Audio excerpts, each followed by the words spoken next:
My first husband saw my little boy in a bakery and asked one question that made the whole room go silent. Is he mine? My son was 4 years old. He had sugar on his mouth and a paper crown on his head. It was his birthday morning, and he was choosing a small chocolate cake with blue stars. I had not seen Peter Lawson for 7 years. Not since the night he put my suitcase outside his mother's front door and told me I was no longer his wife. Behind him stood his mother, Ruth. Her hair was white now, but her eyes were still sharp. She looked at my son, then at me, as if she had found something dirty on a clean floor. I held my boy's hand. His name was Finn. He looked up at Peter and whispered, "Mummy, who is that man?" Peter stared at him. Then he stared at me. Ruth took one step closer and said, "So you could have a child after all." The baker stopped wrapping the cake. A woman near the window looked up from her coffee. My heart began to beat hard, but I did not look away. For years, that family had called me unlucky. For years, they had said I was the reason a baby died. For years, I believed maybe something was wrong with me.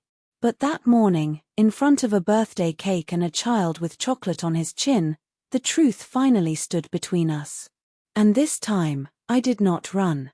Before that day, I was a very different woman. My name is Nora Whitfield. I grew up in a small town outside Nottingham.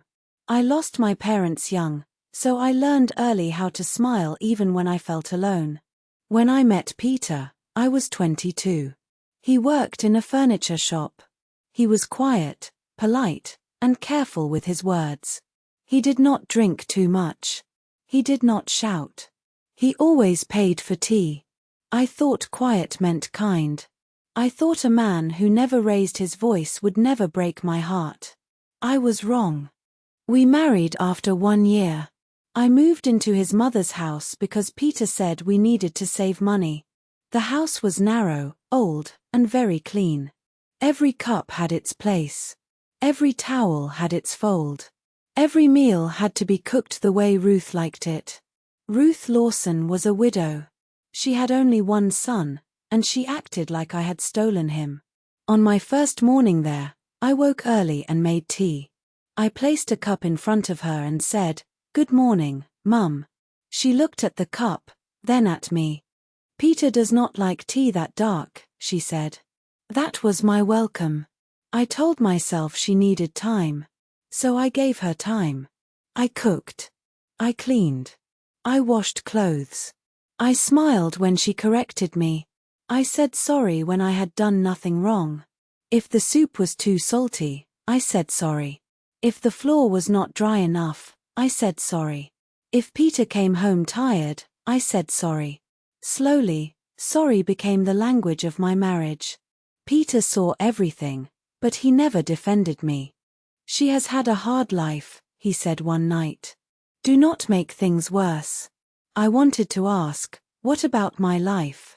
But I did not. I was too busy trying to be loved. Then I became pregnant. I still remember the morning I found out. The bathroom window was open, and cold air touched my face.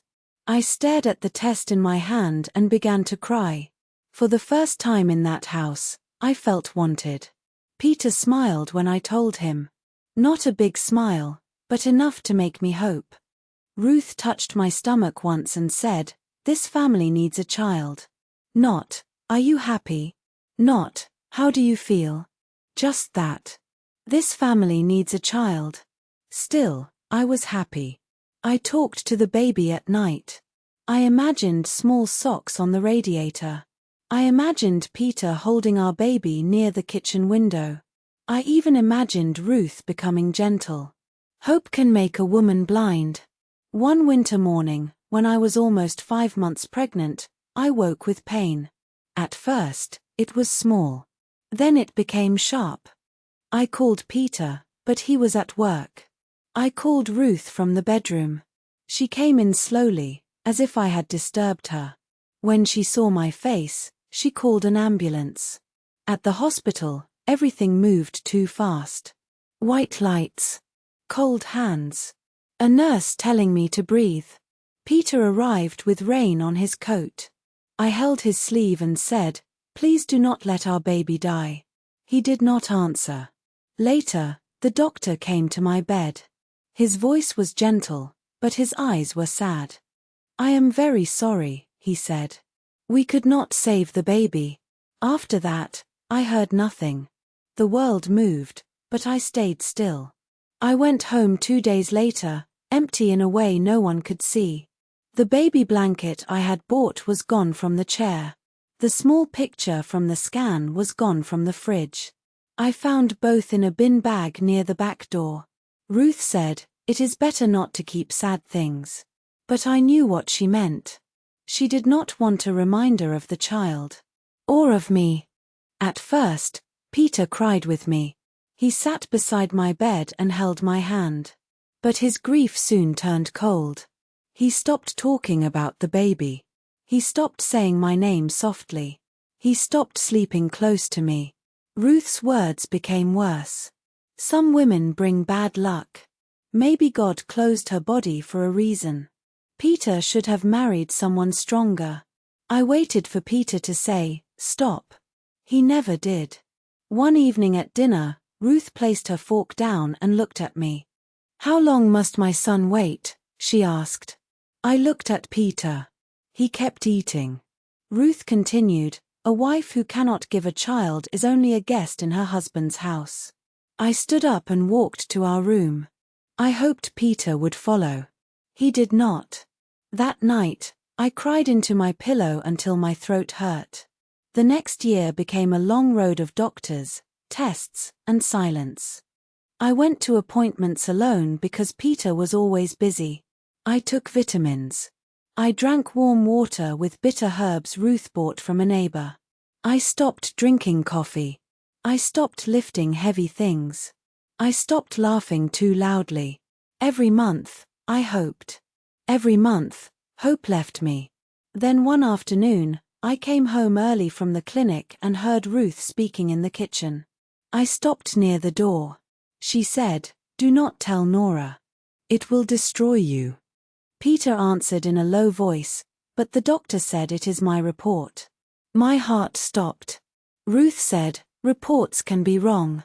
A man does not carry shame. A woman does." I pushed the kitchen door open. Peter turned white.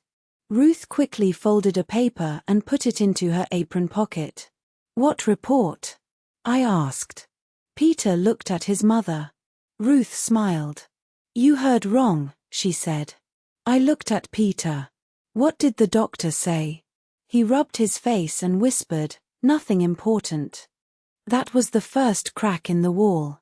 I did not understand everything yet, but I knew something was hidden from me. After that, Ruth became dangerous. She no longer only called me unlucky. She began to call me dirty. She said she saw me speaking to a man outside the clinic. She said I was laughing with him. She said maybe I did not want Peter's child because my heart was somewhere else. It was a lie. The man outside the clinic was a nurse's assistant. He had helped me call a taxi because I felt weak. But Ruth told the lie with a calm face. Peter believed her because believing her was easier than facing the truth. One night, he came into our bedroom with my suitcase. He placed it beside the bed. "I want a divorce," he said. I stared at him. The room felt smaller than before. "What did I do?" I asked. He would not look at me. "You know what you did." "No, I do not." He finally looked up. "My mother says you are seeing someone else." I laughed once because the lie was so ugly that my body did not know how to react. "Your mother also has your clinic report," I said. His face changed. Only for 1 second. Then he became hard again. "Leave tonight, Nora." I could not breathe. "Where will I go?" "That is not my problem anymore." Ruth stood in the hallway behind him. Her arms were folded. "Do not make this shameful," she said. Shameful. That was what she called a woman being thrown out after losing a child. I packed slowly. A few clothes.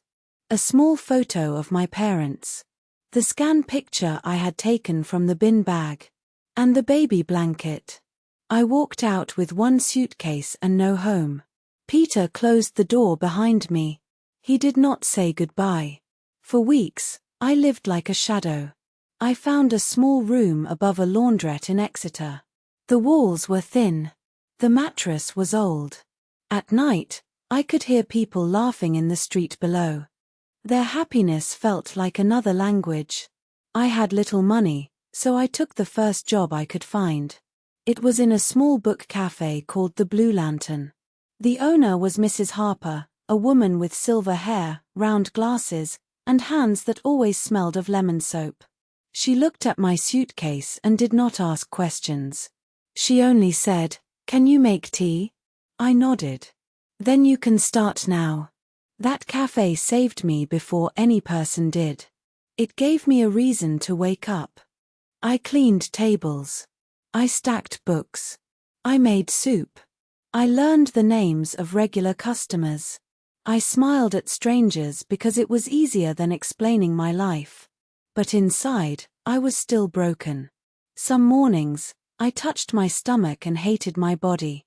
Some nights, I opened the baby blanket and whispered, "I am sorry." Then Elias Reed walked in. He was not handsome in a dramatic way. He had kind eyes, a tired coat, and ink on his fingers. He ordered tea and asked for a book about old trains. I gave him the book. He looked at my face and saw that I had been crying. But he did not ask, "What happened?" He only said, "Thank you," and sat near the window. The next day, he came again. And the next. He worked nearby as an illustrator for children's books. He drew animals in hats and houses with smiling windows. At first, we talked about small things. Rain. Books. Tea. The strange old man who came every Friday and fell asleep over the newspaper. Elias never pushed me to talk. That made me feel safe. One evening, it rained heavily after closing time. I stood at the door without an umbrella. Elias was outside, holding one. "I can walk you home," he said. "Only if you want. Only if you want." No one had said words like that to me in a long time. I said yes. We walked under the umbrella. Our shoulders did not touch. He did not ask why my hands shook.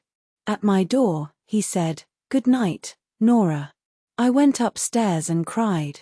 Not because I was sad. Because kindness felt strange after cruelty. Months passed. I told Elias little pieces of my life. Then bigger pieces. One night, after the cafe closed, I told him everything. The marriage. The baby. The blame. The lie. The suitcase. The clinic report I had heard about but never seen. When I finished, I waited for pity. Elias did not give me pity. He gave me truth. He said, "Nora, losing a baby was not your fault. Being lied about was not your fault. Being left was not your fault." I covered my face and cried. Those words entered a place in me that had been cold for years. Love with Elias did not rush. It grew slowly. Like a plant near a window. He made me laugh again. He brought me books with strong women in them. He waited outside the clinic when I went for health checks. He never treated me like something damaged. After 2 years, we married in a small room above the local library. Mrs. Harper cried. Elias wore a brown suit. I wore a simple white dress.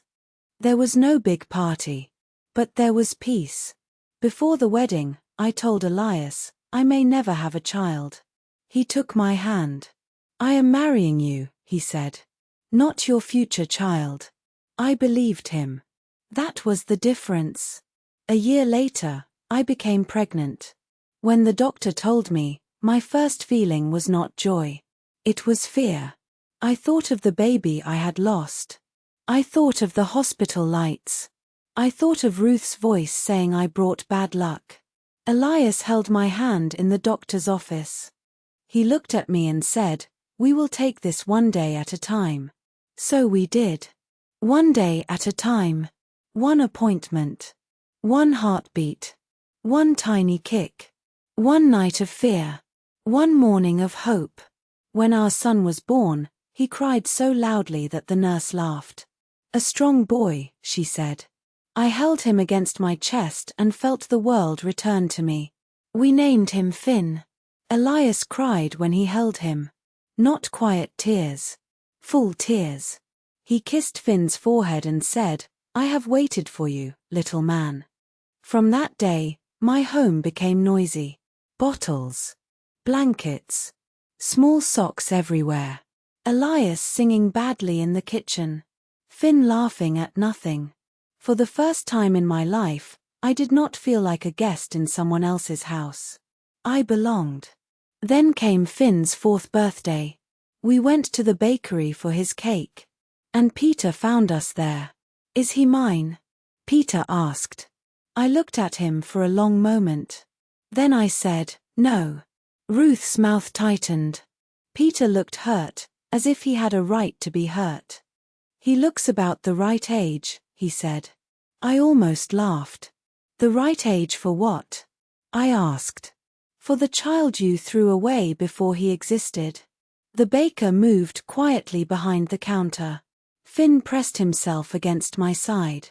Ruth said, do not speak to my son that way. I turned to her. For years, you spoke about me as if I was not human. She lifted her chin. You were a bad wife. No, I said. I was a grieving wife. And you used my grief to hide your son's truth. Peter closed his eyes. Ruth's face changed. Only a little. But I saw it. Fear. I stepped closer.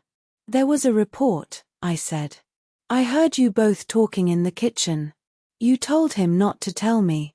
Peter opened his mouth, then closed it again.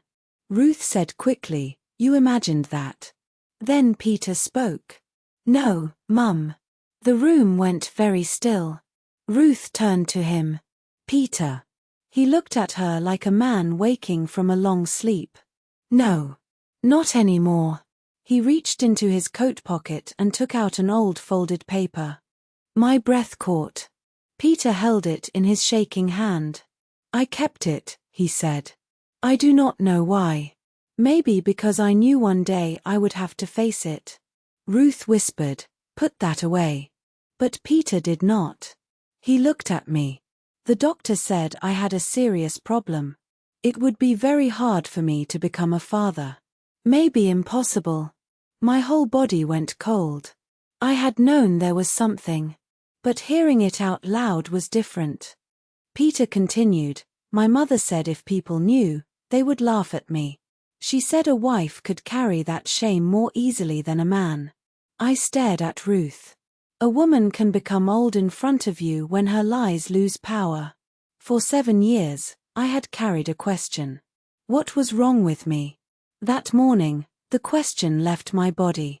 It had never belonged to me. Peter's voice broke. I let her blame you.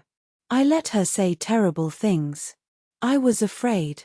I was weak. I am sorry. I looked at him. Once, I had dreamed of hearing those words. I had imagined him coming to me, holding my hands, begging me to forgive him. But when the words finally came, they arrived too late. They could not return my baby. They could not return my years. They could not return the woman who had cried above a laundrette with nowhere to go. Finn pulled my coat. Mummy, can we take the cake home? His small voice brought me back. I looked down at him. He was real. Warm. Alive. Mine. I looked at Peter and said, your apology may help you sleep. But it does not change my life now.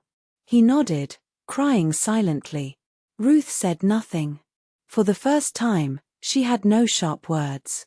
I paid for the cake. The baker handed it to me with careful hands.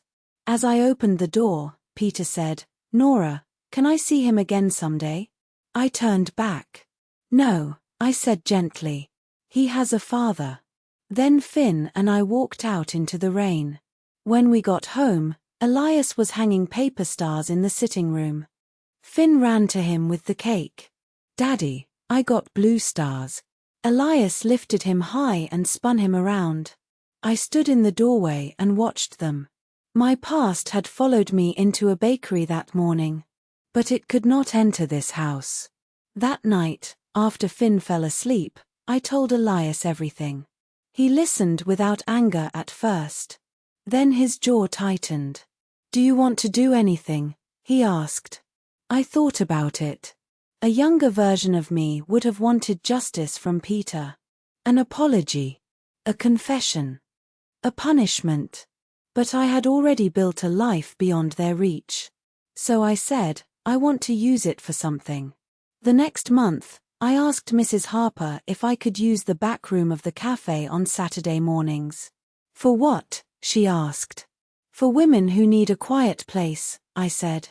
"Women who have been blamed for things that were not their fault." Mrs. Harper looked at me for a long moment. Then she gave me the key. The first Saturday, no one came. I made tea for 3 people and drank 1 cup alone. The second Saturday, a young woman came in. She wore a coat too thin for the weather. Her eyes were red. She sat down and said nothing. I placed tea in front of her. After a long time, she whispered, "My husband says I destroyed his life." I sat across from her. I did not give advice. I only said, "You can rest here." She cried for 20 minutes. When she left, she said, "Thank you for not asking me to be strong." More women came after that. Some had lost babies. Some had lost marriages.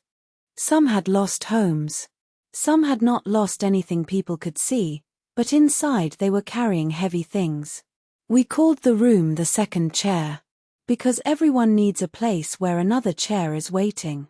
Sometimes I told them my story, not to make them sad, to let them know shame can be handed back. Years passed. Finn grew taller. Elias's hair began to turn grey near his ears. Mrs. Harper retired and gave me the cafe to run. On Saturday mornings, the second chair was always full. One day, a woman named Alice came in. She was quiet, almost silent. After tea, she said, "They told me I was useless because I could not have a baby." I looked at her hands. They were shaking. I remembered my own hands on the night I packed my suitcase. I said, "Did they tell you the whole truth?" She looked up. "What do you mean?" I took a slow breath. Sometimes families choose one person to carry the blame. But blame is not always truth. She began to cry. I did not know her full story. Maybe her truth was different from mine. But I knew this. A woman should not have to become a grave for everyone else's lies. That evening, after closing the cafe, I found Finn sitting in the back room. He was 10 now. Old enough to see more than I wanted him to see. He looked at the empty chairs and asked, "Mum, why do so many women cry here?" I sat beside him. "Because some people hurt them," I said. "Do you fix them?" I shook my head. "No. I just remind them they are not broken." He thought about that. Then he placed a biscuit on each empty chair. "For tomorrow," he said. I looked at my son, and my eyes filled with tears. Not sad tears. Deep ones. The kind that come when pain turns into something useful. I still keep the baby blanket in a wooden box. Beside it, I keep Finn's first birthday candle, the blue one from that bakery. One thing reminds me of the child I lost. The other reminds me of the child who brought me back to life. I do not hate Peter now. Hate is too heavy to carry for people who are no longer allowed inside your heart. I do not forgive Ruth in the easy way people like to talk about. Some things should not be made small just so others can feel comfortable. But I no longer wake up asking what was wrong with me. That question died in a bakery, beside a birthday cake with blue stars. Now, every Saturday morning, I open the second chair. I boil water. I place cups on the table. I leave one chair empty near the window. Sooner or later, someone always comes in. A woman with a pale face. A woman with a suitcase. A woman with a ring mark on her finger. A woman who has been told she is unlucky, useless, too weak, too broken, too late. I pour her tea. I wait. And when she is ready, I tell her the truth I wish someone had told me years ago. Before you believe the name someone gives you, ask yourself one question. Are they telling the truth, or are they only handing you the shame they refuse to carry themselves?